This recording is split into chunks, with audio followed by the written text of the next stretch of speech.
ஒவ்வொரு காலகட்டத்திலையும் பாருங்க, நீங்க எந்த அளவுக்கு நேர்மையா இருந்தீங்களோ, எந்த அளவுக்கு உண்மையா இருந்தீங்களோ, அந்த அளவுக்கு பாதிக்கப்பட்டு, அந்த அளவுக்கு மன உளைச்சல்களை சந்தித்து, நம்பினவர்களே நமக்கு துரோகியா மாறினாங்க, சொந்தங்களே நமக்கு எதிரியா மாறினாங்க. அப்படிங்கக்கூடிய ஏமாற்றங்களையும் ஒரு சில நம்பிக்கை துரோகங்களையும் உங்க லைஃப்ல கடந்து வந்திருப்பீங்க. ஒரு மாதிரி தான் நான் கொடுப்பேன், ஒவ்வொருத்தருக்கும் ஒரு மாதிரி வேரியேஷன் இருக்காதுன்னு சொல்லக்கூடிய ஒரு தான் சனி பகவான். ஏன்னா அவர் நீதிமான். தன் ராசிக்கு அதிபதி உங்களுக்கு கஷ்டத்தை கம்மியா கொடுத்திருப்பார் இப்படி சொல்லவே முடியாது. மற்றவர்களை காட்டிலும் கூட இந்த ஏழச்சனியில அதிகம் பாதிக்கப்பட்டது யாருன்னு கேட்டீங்கன்னா கும்பராசி நண்பர்களே சொல்லலாம். ஏன்னா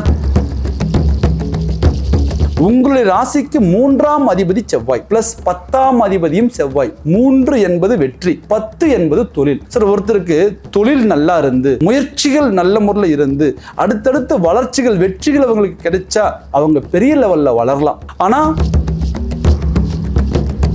உத்தியோக ரீதியா மிகப்பெரிய ஒரு மாற்றத்தை கொடுக்கும். யாரெல்லாம் ஒரு அரசு துறையில இருக்கிறீங்களோ, யாரெல்லாம் பாத்தீங்கன்னா உயரிய பதவியில் இருக்கிறீங்களோ, அந்த சனி பகவானுக்கு பாருங்க உயர்ந்த பதவி கிடைச்சிடும். ஆனா அந்த பதவியில நிலைச்சு நிக்கிறதுக்குள்ள படாத பாடுபடணும்.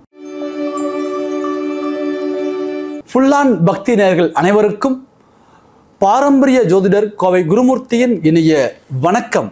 ஜோதிடம் சார்ந்த பல சித்தாந்தங்களை தொடர்ந்து பதிவிட்டு வருகின்றோம். அந்த அடிப்படையில் இன்றைய தினம் நாம் காணக்கூடிய தலைப்பு, கும்பராசி நண்பர்களுக்கு குரு மங்கள யோகம் எது போன்ற ஒரு முன்னேற்றங்களையும் எது போன்ற ஒரு மாற்றங்களையும் கொடுக்க போகின்றார் என்பதை இந்த பதிவில் எளிமையா துல்லியமா நம்ம பார்க்க போறோம். கும்பராசி நண்பர்களே, வாழ்ந்த வாழ்க்கையில எதை இழந்தாலும் தன்மானத்தை இழக்கக்கூடாது, தைரியத்தை இழக்கக்கூடாது, விடாமுயற்சியை இழக்கக்கூடாது அப்படிங்கக்கூடிய லட்சியத்தோட பயணம் பண்ணக்கூடியவங்க தான் நீங்க. ஒவ்வொரு காலகட்டத்திலையும் பாருங்க, நீங்க எந்த அளவுக்கு நேர்மையா இருந்தீங்களோ, எந்த அளவுக்கு உண்மையா இருந்தீங்களோ, அந்த அளவுக்கு பாதிக்கப்பட்டு, அந்த அளவுக்கு மன உளைச்சல்களை சந்தித்து, நம்பினவர்களே நமக்கு துரோகியா மாறினாங்க, சொந்தங்களே நமக்கு எதிரியா மாறினாங்க, உறவுகளே நமக்கு பகையா போயிருச்சு, நம்ம யார் மேல நம்ம உண்மையான அன்பு பாசம் வச்சோமோ அவங்களே நம்மளை கைவிட்டுட்டாங்க அப்படிங்கக்கூடிய ஏமாற்றங்களையும் ஒரு சில நம்பிக்கை துரோகங்களையும் உங்க லைஃப்ல கடந்து வந்திருப்பீங்க. அதுவும் கடந்த காலகட்டத்தில் பார்த்தீங்கன்னா இந்த 7 சனியுடைய தாக்கம் தனது ராசிக்கே சனி பகவான் அதிபதியாக இருந்தாலும் கூட தான் கொடுக்கக்கூடிய பாவ பலனோ அல்லது புண்ணிய பலனோ யாரா இருந்தாலும் ஒரு மாதிரி தான் நான் கொடுப்பேன், ஒவ்வொருத்தருக்கும் ஒரு மாதிரி வேரியேஷன் இருக்காதுன்னு சொல்லக்கூடிய ஒரு தான் சனி பகவான். ஏன்னா அவர் நீதிமான். தன் ராசிக்கு அதிபதி உங்களுக்கு கஷ்டத்தை கம்மியா கொடுத்திருப்பார் இப்படி சொல்லவே முடியாது. மற்றவர்களை காட்டிலும் கூட இந்த ஏழச்சனியில அதிகம் பாதிக்கப்பட்டது யாருன்னு கேட்டீங்கன்னா கும்பராசி நண்பர்களே சொல்லலாம். ஏன்னா தொழில தடங்கள் ஆகி, குடும்ப ரீதியா நிம்மதியை இழந்து, என் குடும்பத்தையே கூட விட்டு பிரிஞ்சு, அதே நேரத்தில் முன்னேற்றங்கள் தடங்களாகி, பொருளாதாரத்தில் மிகப்பெரிய சரிவுகளை சந்தித்து, கடன் மேல் கடன் பட்டு, வாழ்க்கையில நம்மளை மாதிரி இன்னைக்கு வாழ்ந்தவங்களும் இல்லை, இன்னைக்கு கெட்டவங்களும் இல்லை அப்படிங்கிற மாதிரி வாழ்ந்து கெட்ட சூழ்நிலையில பல கும்பராசி நண்பர்கள் இந்த காலகட்டத்தில் பயணம் பண்ணிட்டு இருக்கிறீங்க. பார்க்குறவங்கெல்லாம் ஓகோன்னு இருக்கிறீங்க, உங்களுக்கு என்ன எல்லாமே நல்லது நடக்கும்னு சொல்லியிருந்தாலும் கூட தன்னுடைய வாழ்க்கையில் பார்த்தீங்கன்னா எதுவுமே ஒரு முழுமையா கிடைச்சதா, முழுமையான ஒரு முன்னேற்றம் இருந்ததா, ஒரு நிம்மதியான ஒரு வாழ்க்கை இருந்ததா, நம்மளை புரிஞ்சுக்கிற ஒரு உறவு கிடைச்சதா, இல்லை கிடைத்த உறவுகளாவது நமக்கு உண்மையா இருந்தாங்களான்னு பார்த்தா கட்டாயம் இல்லை. ஸோ இவ்வளவு போராட்டம், இவ்வளவு ஒரு வலிகள், இவ்வளவு எதிர்நீச்சல் போட்டு வாழக்கூடிய உங்களுக்கு ஏதாவது ஒரு நல்லது கிடைக்குமா? ஒவ்வொரு கிரக பயிற்சியுமே இதுல நல்லது நமக்கு நடக்குமா, இல்லை இன்னொரு விஷயத்தில் நமக்கு நல்லது கிடைக்குமா, இந்த கோவிலுக்கு போனால் நமக்கு ஒரு கஷ்டம் தீர்ந்துருமா, இந்த தெய்வத்தை வணங்கினா நம்மளுடைய போராட்டம் தீர்ந்துருமா, இந்த விஷயத்தை நம்ம ஃபாலோ பண்ணால் நம்ம குழந்தைகளுக்கு ஒரு நல்லது நடந்துருமா, நம்ம குடும்பம் ஒரு விருத்திக்கு வந்துருமா, தொழில் முறையில் ஒரு முன்னேற்றம் அமைஞ்சிருமா, இப்படி பல எதிர்பார்ப்புகளோட போராடக்கூடியவங்க தான் கும்பராசி நண்பர்கள். ஏன்னா நீதிமான். நீங்க ஒரு தப்பான வழியில போய் சம்பாதிச்சு, ஒருத்தரை ஏமாத்தி, ஒருத்தர் துரோகம் செய்து, ஒரு தவறான வழியில சம்பாதிக்கிற மாதிரி இருந்ததுன்னா இன்னைக்கு உங்களை மாதிரி கோடீஸ்வரனா வாழ்றது உங்க யாருமே கிடையாது. ஏன்னா அவ்வளவு விஷயங்கள் உங்களுக்கு தெரியும். எந்த வழியில போனா எப்படி ஒரு ஆள் பெரிய ஆளா வர முடியும், எந்த துறையில போனா எப்படி நம்ம பார்த்தீங்கன்னா சாதிக்க முடியுங்கிற எல்லா டெக்னிக்கலும் தெரியும். ஸோ ஆனால் இதில் பாருங்க, உண்மையா போய் சம்பாதிக்கணும், நியாயமான உழைப்பாக இருக்கணும், அதுக்கான நியாயமான வருமானமாக இருக்கணும். நம்ம கெட்டாலும் கூட மற்றவர்கள் கிடைக்கக்கூடாது. அதே நேரத்தில் நம்ம பார்த்திங்கன்னா ஒரு ஸ்ட்ரெயிட் ஃபார்வேர்டாக போய் தான் எல்லாமே செய்யணும் அப்படின்னு நினைக்கக்கூடியவங்க. ஒரு லஞ்சம் கொடுத்து ஒன்று சாதிச்சிடலாம், ஒருத்தனை கெடுத்து மேலே வந்துடலாங்கிற குணம் உங்களுக்கு இருக்காது. ஸோ அப்படி பாருங்கள், நீங்கள் தவறான பாதையில் போய் சம்பாதிக்கிற மாதிரி இருந்தால் இன்றைக்கி உங்களை மாதிரி பெரிய பணக்காரர் யாரும் இல்லை. உண்மையான வழியில் போகணும்னு நினச்சதுனாலேயோ என்னவோ இன்னைக்கு வரையும் நீங்கள் அந்த நல்ல நிலைமைக்கு போக விடவே இல்லை. கண்ணுக்கு முன்னாடி கெட்டது பண்ணுறவங்களாம் நல்லா இருக்கிறாங்க, நல்லது பண்ணுற நாங்கள் ஏன் சார் கஷ்டப்படுறோம்? இந்த கேள்விக்கு இன்னைக்கு வரையும் உங்களுக்கு அர்த்தம் தெரிஞ்சிருக்காது. ஸோ அவ்வளவு ஒரு போராட்டங்களை சந்திச்சிருப்பீங்க. ஸோ எல்லா நேரமும் எல்லாருக்கும் சாதகமாகவே இருந்துருமா? கண்டிப்பாக சாதகமாக இருக்காது. எல்லா நேரமும் எல்லாருக்கும் கஷ்டத்தையும் கொடுத்துருமா? அப்படியும் கிடையாது. வாழ்ந்தவர்கள் கெட்டதும் உண்டு, கெட்டவர்கள் வாழ்ந்ததும் உண்டு. இந்த ஒரு கால அமைப்பு கும்பராசியில பிறந்து கிட்டத்தட்ட ஒரு 5-6 வருட காலகட்டங்கள் யாரெல்லாம் மன உளைச்சல் அடைந்தார்களோ, யாருக்கெல்லாம் தொழில் முறையில் பாதிப்புகள் இருந்ததோ, யாருக்கெல்லாம் பொருளாதாரத்தில் சரிவுகள் இருந்ததோ, யாருக்கெல்லாம் குடும்பத்தில் நிம்மதி இல்லாமல் போனதோ, யாரெல்லாம் உறவுகளால் பாதிக்கப்பட்டீங்களோ எல்லாருக்கும் ஒரு மாற்று வாய்ப்பு அப்படிங்கிறது இந்த குருமங்கள யோகம் கொடுக்கும். காரணம் என்ன கேட்டிங்கன்னா, உங்களுடைய ராசிக்கு 3ஆம் அதிபதி செவ்வாய் பிளஸ் 10ஆம் அதிபதியும் செவ்வாய். 3 என்பது வெற்றி, 10 என்பது தொழில். சார், ஒருத்தருக்கு தொழில் நல்லா இருந்து முயற்சிகள் நல்ல முறையில் இருந்து அடுத்தடுத்த வளர்ச்சிகள் வெற்றிகள் அவங்களுக்கு கிடைச்சா அவங்க பெரிய லெவலில் வளரலாம். ஆனால் ஒரு போராத காலம் பாருங்க, இந்த கும்பத்தில் பிறந்தவங்களுக்கு இந்த 3ஆம் பாவகம் என்ற முயற்சி ஸ்தானத்தில் தன்னுடைய ராசிக்கு அதிபதியே போய் நீச்சம் அடைவார். அப்போ இந்த இடத்துல பாருங்க, நீங்க முயற்சி பண்ற அந்த முயற்சிகள் பெரிய லெவலில் சக்சஸ்ஃபுல்லா போய் முடியறது இல்லை. பல திறமைகள் இருக்கு சார். 99% என்னுடைய முயற்சிகள் சரியான பாதையில் இருக்குது, ஆனால் தடங்கள் ஆகுது. ஏன்னு தெரியல. என்னுடைய தொழில் முறையில் நான் பார்த்து பண்றேன், என்னால் நான் சாதிக்க முடியல. எவ்வளவு திறமையா நான் கஷ்டப்பட்டாலும் கூட ஏதோ ஒரு இடத்துல நான் தோத்து போயிடுறேன், ஏதோ ஒரு இடத்துல நான் தொழில் நஷ்டத்தை சந்திச்சிடுறேன், ஏதோ ஒரு இடத்துல நான் பார்த்தீங்கன்னா பாதிக்கப்பட்டு நின்றுறேன். என்னை விட திறமை இல்லாமல் இருக்கிறவங்க, ஒரு பெரிய லெவலில் ஒரு கல்வி எஜுகேஷன் இல்லாமல் இருக்கிறவங்களாம் இன்னைக்கு ஹை பொசிஷன் போயிட்டு இருக்கிறாங்க. ஆனால் எல்லா திறமை இருந்தும் தகுதி இருந்தும் உயர்ந்த லெவலில் பழக்க வழக்கங்கள் இருந்தும் பூர்வீக லெவலில் எனக்கு ஒரு சில நல்ல ஒரு பலம் இருந்தும் கூட என்னால் மேலே வர முடியல. அப்பா சப்போர்ட் பண்ணுறாரு, அம்மா சப்போர்ட் பண்ணுறாங்க, சொந்த பந்தங்கள்லாம் சப்போர்ட் பண்ணுறாங்க, ஆனாலும் கூட என்னால் சாதிக்க முடியல. ஸோ இது ஏன் எதனால் அப்படின்னு கேட்டிங்கன்னா, இந்த ஒரு தடங்கள் அப்படிங்கிறது கும்பராசி நண்பர்களுக்கு மிகப்பெரிய ஒரு சவாலாக இருந்துடும். தன்னுடைய ராசிக்கு அதிபதி செவ்வாய் பகவானுடைய வீட்டில் நீச்சம். ஸோ அதை தாண்டி எப்போதான் சார் என்னுடைய வாழ்க்கையில் சாதிப்பேன்? இந்த 3ஆம் அதிபதியை சுபர் பார்க்கும் பொழுது மிகப்பெரிய ஒரு மாற்றம் கிடைக்கும், அல்லது சுபரோடு சேரும் பொழுது மிகப்பெரிய ஒரு மாற்றம் தெரியும். இந்த 3ஆம் பாவகத்தில் சுபர் அமரப்பெறும் பொழுது மிகப்பெரிய சாதனை படைப்பீங்க.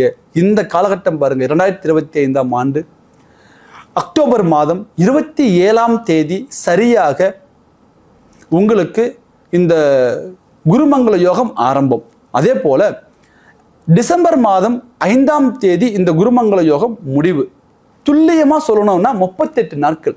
இந்த 38 நாட்கள் உங்களுடைய வாழ்க்கையில் ஒரு முயற்சிகளை நீங்கள் பலப்படுத்தும் பொழுது மிகப்பெரிய ஒரு வளர்ச்சி அடையக்கூடிய ஒரு வாய்ப்புகள் உண்டு. கும்பராசி நண்பர்களே, நீங்கள் யார் முன்னாடி தலைகுனிந்து நின்றீர்களோ, யார் முன்னாடி நீங்கள் வாழ்ந்து காமிக்கணும்னு நினச்சிங்களோ, யார் முன்னாடி சாதிச்சு காமிக்க நினச்சிங்களோ, அவங்க முன்னாடி நீங்கள் சாதித்து பெரிய லெவலில் வளர்ச்சி அடைகிறதுக்கான ஆரம்ப புள்ளியாக இந்த குருமங்கள யோகம் உண்டு. ஏன்னா 38 நாள்லேயே முழுமையான கோடீஸ்வரனா மாறிட முடியுமானா அந்த பலன் தப்பு. ஆனால் அப்படி மாறுறதுக்கு ஒரு அடிப்படையை உருவாக்கி கொடுக்கும், ஒரு வழியை வகுத்து கொடுக்கும், ஒரு வாய்ப்பை உருவாக்கி தரும். மிகப்பெரிய ஒரு திறமை இருக்கு உங்ககிட்ட, அந்த திறமையை வெளியே காமிக்கிறதுக்கு ஒரு வாய்ப்பு அமையாமல் இருந்திருக்கும். பல தடவை சொல்லியிருப்பீங்க, எனக்கு மட்டும் ஒரு வாய்ப்பு கிடைக்கட்டும், என்னுடைய திறமையை நான் காமிக்கிறேன், என்னால் என்ன முடியும்னு நான் காமிக்கிறேன், என்னால் ஜெயிக்க முடியுங்கிறத நான் ப்ரூவ் பண்ணுறேங்கிற ஒரு வார்த்தைகளை நீங்கள் பயன்படுத்தியிருப்பீங்க. அப்போது உங்களுடைய அந்த மனசுக்குள்ளே இருந்த அந்த ஏக்கம், அந்த குமுறல், அந்த வேகம், அந்த விவேகத்தை காமிக்கக்கூடிய ஒரு வாய்ப்பு இந்த 38 நாளுக்குள்ள அமையும். உங்களுடைய முயற்சிகளை பலப்படுத்துங்க. ஃபர்ஸ்ட் ஆஃப் ஆல் உங்களுடைய தொழில் ரீதியாக உங்களுடைய முயற்சியை பலப்படுத்துங்க. இதுவரை நீங்கள் என்ன தொழில் செஞ்சுட்டு இருக்கிறீங்க, அதில் என்ன தவறுகள் இருக்குது, நம்ம எந்த இடத்துல நம்ம மைனஸ் ஆகிறோம், இதை கண்டுபிடிச்சு அதை சரி பண்ணுங்க. கண்டிப்பாக நீங்கள் இந்த நேரத்தில் மேலே வருவீங்க. அதுக்கான வாய்ப்பை கொடுக்கும். சார், பல தடவை அப்படி முயற்சி பண்ணி பார்த்துட்டோம், ஒவ்வொரு தடவை முயற்சி பண்ணி இந்த தவறுகளை சரி பண்ணி அடுத்தடுத்த லெவல் போகும்போது எனக்கு நஷ்டம்தான் இருக்கே தவிர லாபம் வரல. இந்த தருணம் உங்களுடைய முயற்சி கண்டிப்பாக லாபகரமான முயற்சியாக இருக்கும். ஏன்னா தொழில்ஸ்தானாதிபதி செவ்வாய் பகவான் 10ஆம் பாவகத்தில் ஆட்சி பலத்தில் அமர்கிறார். அதே போல 2ஆம் பாவகாதிபதி லாபஸ்தானாதிபதி கும்பத்துக்கு பாருங்க தனத்தை உருவாக்கக்கூடியவரும் அதே நேரத்தில் லாபத்தை கொடுக்கக்கூடியவரும் குரு பகவான். அவர் 6ஆம் பாவகத்தில் உச்ச பலம் அடைகிறார். உச்சம் பெற்ற குரு ஆட்சி பலத்தில் உள்ள தொழில்ஸ்தானாதிபதியை பார்க்கின்றார். இந்த காம்பினேஷன் என்பது மிகப்பெரிய தொழில் புரட்சியை ஏற்படுத்தும், வளர்ச்சிகளை கொடுக்கும்.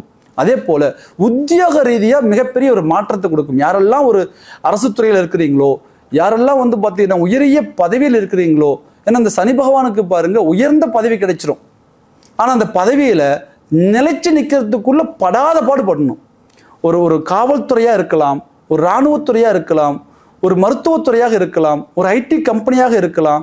ஸோ எந்த ஒரு இடத்துலையுமே கூட பாருங்க டக்குன்னு இந்த கும்பத்தில் பிறந்தவங்க தன்னுடைய டெக்னிக்கலை பயன்படுத்தி ஒரு பொசிஷனுக்கு வந்துடுவீங்க. கஷ்டப்பட்டு தான் வருவீங்க, அதுவும் ஈஸியாக கிடைச்சிருக்காது. கஷ்டப்பட்டு போராடி தன்னுடைய திறமையை முழுசும் பயன்படுத்தி தான் வந்திருப்பீங்க. ஆனால் அந்த பொசிஷன் எடுத்தும் கூட நிம்மதி இருந்திருக்காது, சந்தோஷம் இருந்திருக்காது, அமைதி இருந்திருக்காது, போராட்டம், அதில் ஏதாவது ஒரு ப்ரெஷர், அந்த வேலையை கூட என்னால் நிம்மதி செய்ய முடியல, இவ்வளோ போராடி வந்ததுக்கு அப்புறம் கூட என்னுடைய போராட்டம் தீரலையே அப்படிங்கிற மாதிரி பெரிய லெவலில் எனக்கு ஒரு வாய்ப்பு கிடைச்சும் கூட அந்த வாய்ப்புக்கான ஒரு பலன் கிடைக்கலையேங்கிற மாதிரி ஒரு தடங்கள் இருக்கும். ஸோ அந்த தடங்கல்கள் இந்த தருணத்தில் தீரும். உங்களுக்கு தொழில் ரீதியாக உத்தியோக ரீதியாக உங்களுடைய பதவிக்கு என்னென்ன வகையில் தடங்கள் இருக்கோ அது எல்லாமே சரி பண்ணி கொடுக்கக்கூடிய ஒரு வாய்ப்பு அமையும். ஸோ இந்த தொழிலே வேண்டாம், இந்த உத்தியோகமே வேண்டாம், இந்த ஜாபே வேண்டாம், ரிசைன் பண்ணிடலாங்கிற அளவுக்கு கூட மன உளைச்சல் ஆயிடுச்சு சார், இந்த வேலை இருக்குமா இல்லை போயிருமான்னு கூட தெரியல அப்படிங்கக்கூடிய குழப்பத்தில் உள்ளவங்களுக்கும் கட்டாயம் இது நல்லது நடக்கும். தைரியமாக இருங்க, பயப்பட தேவையில்லை. உங்களுடைய தொழில் முறையில் நல்ல ஒரு மாற்றம் வந்து கிடைக்கும். அதை தாண்டி இந்த செவ்வாய் பகவான் பாருங்க 2ஆம் பாவகத்தை பார்க்கின்றார். இப்போ தொழில் ஸ்ட்ராங்காக இருக்கும் அப்படின்னா அடுத்தது அதுக்கான லாபம் இருக்கணும், அதுக்கான பொருளாதார வளர்ச்சி இருக்கணும். 2ஆம் பாவகம் என்பது தனம். இந்த பொருளாதாரத்தை நீங்கள் உங்களை மாதிரி பார்த்து பார்த்து கணக்கு போட்டு செலவு பண்ணவங்களும் யாரும் இல்லை, ஒட்டு மொத்தமும் பறிகொடுத்தவங்களும் யாரும் இல்லை. சார் என் குடும்பத்துக்காக ஒரு நல்லது பண்ணியிருந்தா கூட நான் நிம்மதியாக இருந்திருப்பேன், ஆனால் இதில் போய் இறங்கி எல்லாத்தையும் இழந்துட்டேன். இந்த ஆன்லைனில் போய் பணத்தை இழக்கிறது, இல்லை அடுத்தவங்களை நம்பி பொருளாதாரத்தை இழந்துடுறது, இல்லை தேவையில்லாத ஒரு வளர்ச்சியே இல்லாத ஒரு இடத்துல போய் பணத்தை முடக்கிடுறது, இல்லை ஒரு தொழில்முறை தெரியாத தொழிலில் போய் பார்ட்னர் பேச்சு கேட்டுட்டு போய் பணத்தை கொடுத்துறது, இப்படி ஏமாந்தது நிறைய, இப்படி விரயங்கள் ஆனது நிறைய. நீங்கள் நல்லா வாழணும்னு நினச்சி தான் நீங்கள் அதெல்லாம் செஞ்சீங்க, ஆனால் அதுவே நமக்கு பாதிப்பு. யார் வார்த்தையை நம்பி நம்ம இறங்கணுமோ இன்னைக்கு அதுவே நமக்கு ஒரு பெரிய லெவலில் வீண் விரயங்களாக போயிடுச்சு. ஸோ இப்படி இழந்த பணம், பொருளாதார ரீதியாக உங்களுக்கு போன பணம் திரும்ப பெறத்துக்கான வாய்ப்புகள் உண்டு. அதை தாண்டி வந்து பார்த்தீங்க அப்படின்னா கடன்லேருந்து வெளியில் வந்துடுவீங்க. மிகப்பெரிய ஒரு சவால் கடன். எந்த இடத்துல வந்து பார்த்தீங்கன்னா நீங்கள் கவனமாக இருந்தீங்க அப்படின்னா வரவு செலவு விஷயத்தில் உங்களை மாதிரி கவனமாக இருக்கிறதுக்கு ஆள் இல்லை. எக்கனாமிக்கில் கணக்கு போட்டு ஒவ்வொரு ரூபாயும் செலவு பண்ணுவீங்க. ஆனால் இன்னைக்கு எப்படி கடன் பட்டோம், எதுக்காக இந்த கடன் பட்டோம், எப்படி இந்த இவ்வளோ பெரிய தொகையாக மாறிச்சு, கொஞ்சம் கொஞ்சமாக தான் நம்ம வாங்கணும், இன்னைக்கு கூட்டி கழிச்சு பார்த்தா எனக்கு தலைக்கு மேலே ஒரு பெரிய லெவலில் போய் நிற்குது, இது எதை கொடுத்தாலும் கூட இந்த கடனை தீர்க்க முடியாதுங்கிற ஒரு மன அழுத்தம். ஸோ இப்போ என்னென்னு கேட்டிங்கன்னா இதில் ஒரு பெரிய விஷயம், கடன் இருந்தால் கட்டிடலாங்கிற தைரியம் இருக்குது, ஆனால் இங்கே தொழிலையோ இல்லை ஒரு பெரிய லெவலில் பொருளாதாரத்துலையோ மாற்றம் இல்லை, எப்படி கடனை கட்ட முடியுங்கிற ஒரு குழப்பம். நமக்கு பின்னாடி இந்த குடும்பத்துக்கு இந்த கடன் நின்றுச்சுன்னு இவங்க எப்படி சமாளிப்பாங்க அப்படிங்கிற ஒரு குழப்பம். நம்ம இருக்கும்போது எதையாவது வித்தாவது இந்த கடனை கட்டிடலாம்னா இப்போ எதையும் விற்கவும் முடியல, விற்கலாம் நினைச்சாலும் விற்க முடியல. ஸோ இவ்வளவு பெரிய நெருக்கடிகளில் வந்து பார்த்தீங்கன்னா இருக்கக்கூடிய உங்களுக்கு இந்த நேரம் இந்த கடன் பகையிலிருந்து வெளியில் வருவீங்க. காரணம் அதே நேரத்தில் ஏதாவது சொத்துக்கள் மாற்றம் பண்ணணுங்கிற நேரம் இருக்கு. இந்த நேரத்தில் ஏதாவது ஒன்று வித்தரலாம் அப்படின்னு நீங்கள் ஒரு முடிவு பண்ணீங்கன்னா யோசிக்கவே வேண்டாம், மாற்றம் பண்ணுங்க. அதே நேரத்தில் புதுசாக ஒன்று உருவாக்குவீங்க, ஒரு பெரிய பிரச்சனையை சால்வ் பண்ணுவீங்க. வித்து தேவையில்லாமல் விரயம் பண்ண மாட்டீங்க, ஒரு பெரிய பிரச்சனை சால்வ் ஆகும். ஒன்று விரயம் பண்ணணும், இது விரய நேரமே. ஸோ அப்போ வந்து ஒரு பூமியை மாற்றம் பண்ணலாம், ஒரு வீடு விற்கலாம், இல்லை ஒரு பெரிய லெவலில் நம்ம ஒரு விரயம் பண்ணலாம்னா இது நல்ல நேரம், சுப விரயங்கள் நடக்கும். சார் ஏதாவது ஒன்று விரயம் பண்ணிடுறோம், அப்போ இந்த விரயம் பண்ணுற பணமாக இந்த கடனுக்கு போய் சேருமா? நிறைய பேர் பாருங்க பல தடவை ஒரு கடனை கட்டிடலான்னு விரயம் பண்ணியிருப்பீங்க, சொத்து விற்றுருப்பீங்க, ஆனால் அந்த பணம் அந்த கடனுக்காக போய் சேர்ந்துருக்காது, வெவ்வேறு விஷயங்களில் போய் மறுபடியும் போய் லாக் ஆகி அந்த கடனும் நின்று இருக்கும், இந்த வந்த பணமும் வீண் விரயமாக போயிருக்கும். அப்படியெல்லாம் நிறைய டைம் லாக் ஆகிருப்பீங்க. இந்த டைமில் அது மாதிரி ஆயிருமா அப்படின்னா கண்டிப்பாக ஆகாது.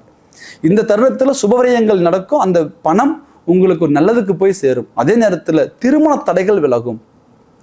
எவ்வளவு நாள் தொடர்ந்து போராடிட்டு இருக்கிறோம், ஆனா ஒரு நல்ல ஒரு வாழ்க்கை அமையிலேன்னு ஒரு விரக்தியில் இருக்கக்கூடியவங்களுக்கு இந்த தருணத்தில் ஆண்கள் பெண்கள் இருபாலுக்குமே திருமண யோகம் உண்டு. அதை தாண்டி ஒரு மிகப்பெரிய ஒரு விஷயம் என்னன்னு கேட்டீங்கன்னா, குடும்ப ரீதியாக ஒரு ஒற்றுமை வரும். 2ஆம் பாவகம் தான் சார் குடும்பம். 2ஆம் பாவகம் தான் பார்த்தீங்கன்னா தன்னுடைய கணவன் மனைவி வாழக்கூடிய அந்த குடும்பத்தை ரன் பண்ற பாவகம்.